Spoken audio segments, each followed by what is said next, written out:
নেপাল নয়, সেপ্টেম্বরে ফিফা উইন্ডোতে ভিয়েতনামের সঙ্গে ম্যাচ খেলতে চায় বাফুফে। ট্রায়াল থেকে ৬-৭ জন ফুটবলারকে ডাকা হবে অনূর্ধ্ব ২৩ দলে, যে দলে খেলবেন কিউবা মিচেল ও ফাহমিদুল ইসলাম। ন্যাশনাল টিমস কমিটির সভা শেষে গণমাধ্যমকে জানিয়েছেন মিডিয়া কমিটির চেয়ারম্যান আমিরুল ইসলাম বাবু। এদিকে অনূর্ধ্ব ২৩ এশিয়ান কাপ বাছাই দলের ক্যাম্প শুরু হতে পারে ২০ জুলাই পূর্বাঞ্চলের ফর্টিস গ্রাউন্ডে। নতুন ব্লেন্ডে আরো রিচ অ্যারোমায় সেলন ফ্যামিলি ব্লেন্ড টে। দীর্ঘদিন পর ন্যাশনাল টিমস কমিটির মিটিং। সভাপতি Tabith আওয়ালের back to back meeting, প্রথমে ফর্টিসে, পরে গুলশানে।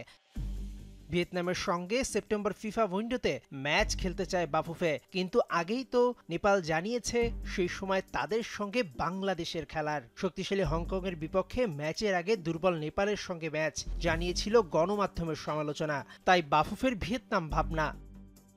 দুই দেশের সম্পর্ক রক্ষায় তাই মিটিং শেষেই নেপালের বিমান ধরেন বাফুফে সভাপতি। তবে এখনও নেপালের সঙ্গে খেলার বিষয়টি উড়িয়ে দেওয়া যাচ্ছে না। এই বিষয়টি সহ ফুটবল উন্নয়নে আলোচনা করতে তাবিত আওয়াল এখন নেপালে।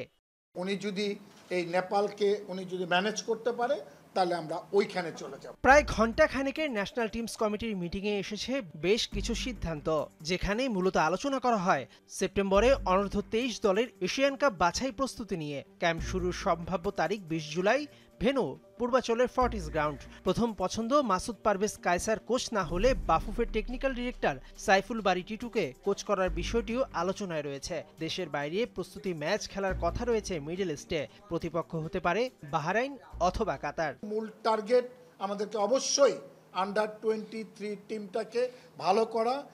আমরা দুইটা জায়গায় যাব। আমরা দুইটা জায়গায় 23 জায়গায় খেলবে ন্যাশনাল টিমের জায়গায় খেলবে। ন্যাশনাল টিম যেই টাইমটা এবং 23 যেই টাইমটা একই টাইমে ক্ল্যাশ হয়েছে, যার পরিপ্রেক্ষিতে আমরা ডিসিশন নিয়েছি আমরা দুইটা টিমকে দুই জায়গায় আমরা পাঠাবো। সম্প্রতি শেষ হওয়া ট্রায়াল থেকে ৬-৭ জন অনূর্ধ্ব ২৩ সব ম্যাচই খেলবেন কিউবা মিচেল ও ফাহমিদুল ইসলাম। কয়েকদিন আগে বিদেশ থেকে যে খেলোয়াড়রা এসেছিল, যারা ট্রায়াল দিয়েছে, ওখান থেকে উনি আজকে ৬-৭ জন প্লেয়ারের নাম দিয়েছেন। ফিফা র্যাঙ্কিংয়ে উন্নতির জন্য আগামী ৩ বছরের পরিকল্পনা হাতে নিয়েছে বাফুফে। এই মিটিংয়ে team manager Aamir Khan Singapore match পরবর্তী ম্যানেজেরিয়াল রিপোর্ট প্রদান করেন।